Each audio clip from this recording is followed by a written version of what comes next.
হাঁসের মাংস ভুনা আর হাতে মাখানো খিচুড়ি আজকে ছিল ওয়েদার ডিমান্ড, যদিও অন্য কারো না, আমার নিজেরই। বাইরে টুপটাপ বৃষ্টি পড়ছে, তো বৃষ্টি দেখে মনে হলো কেননা আজকে খিচুড়ি রান্না করে নিলে তো বেশ ভালোই হয়।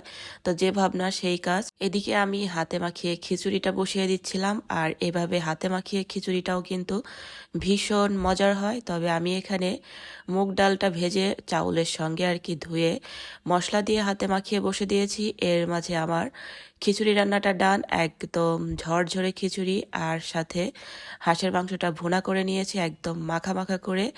আর সাথে ছিল আমার গত দিনের নিজের হাতে তৈরি করা রসমালাই, সেগুলো বের করে নিয়ে এসেছি। আর এই তো এখন একসঙ্গে খেয়ে নিব। তো গরম গরম খিচুড়ি আর সাথে হচ্ছে আমার এই হাঁসের মাংস ভুনা। যাই হোক, প্রচন্ড ঠান্ডা লাগার কারণে কথা বলতে খুবই প্রবলেম হচ্ছে, এই বিষয়টা হয়তো অনেকেই বুঝতে পারছেন। আর এই যে রসমালাই, এটা কিন্তু আমার নিজের হাতে তৈরি করা, গতকালকে ভিডিওটা দিয়েছিলাম।